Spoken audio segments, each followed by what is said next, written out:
4 minutes, maybe 5 minutes, depending on where you're watching me, because remember, there is a delay in the stream or even your cable or satellite provider. So you're probably getting a little bit of a delay. So we'll do a track on that. I'm going to track it all the way to China Grove here. So there you go. Enochville, 745. This is if it's moving at 10 miles per hour. But again, I would go earlier than this. I'm actually going to retrack that and do it at 15 because I'd rather you be in the safe spot sooner than later. So one of the things I will do is oftentimes just track it a little bit faster so that you have a little bit more heads up. We'll go out to China Grove again. So Enochville, 743. Westbrook, 747. Landis, 757, which is right there. So it's still pretty far away. When it's only moving 15 miles per hour, it's going to take a while to get there. One of the nice things about slow-moving storms gives us more lead time. It's not moving so fast that by the time we tell you about it, the storm is upon you. You've got some time to seek shelter right now. Speaking of which, I mean, I know we talked about getting to the safe place, and I think sometimes we assume that people know this, but let's just make it explicit so people know. Mobile homes, not a safe place.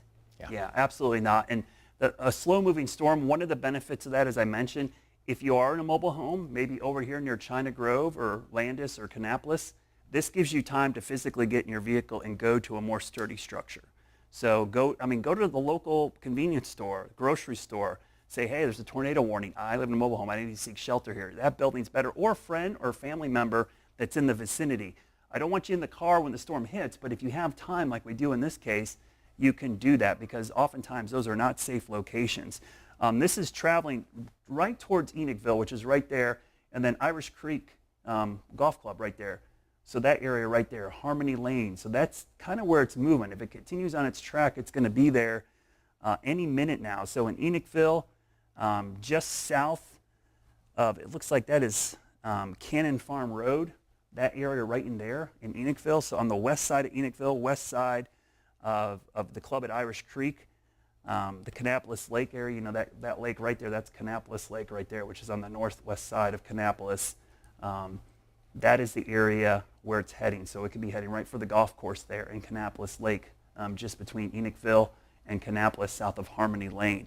And again, not seeing any damage reports is a good sign, but the fact that we have this strong rotation definitely producing some strong winds. The storm behind it is also one you got to keep an eye on right in here. So this cell right here, but this is just south of Cornelius near Huntersville, another cell very similar to the first one. Has some rotation, but it's in a different part of the storm, so that doesn't look like the same type of setup because that's in the middle of the precipitation. That looks more like a downburst, possibly right there. Yeah, compared to what we're seeing up here heading towards the Enochville area. So again, this is the new tornado warning that was issued after the first several ones that came through with the secondary storm. So not the same storm.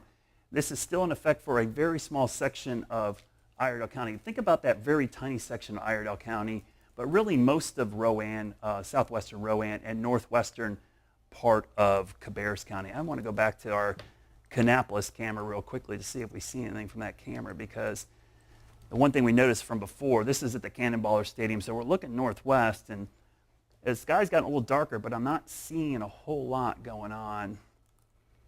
Well, and Brad, can I ask, I saw somebody on social media kind of talking about if this stuff is making it to the ground, that really doesn't have any bearing because you still should, be getting into your safe place.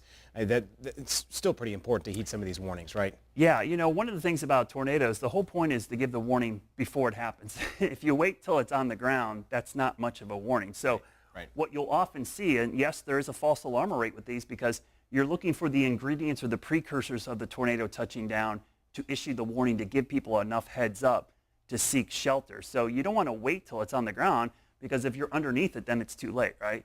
So you want to go ahead and seek shelter now. So when we issue warnings, the National Weather Service, it's going to come from a couple different venues. Today it was from spotter reports seeing the funnel cloud, but oftentimes it's radar indicated, which is like this. We see the rotation on the radar, we see it in the mid and lower levels of the storm, and we see it descending.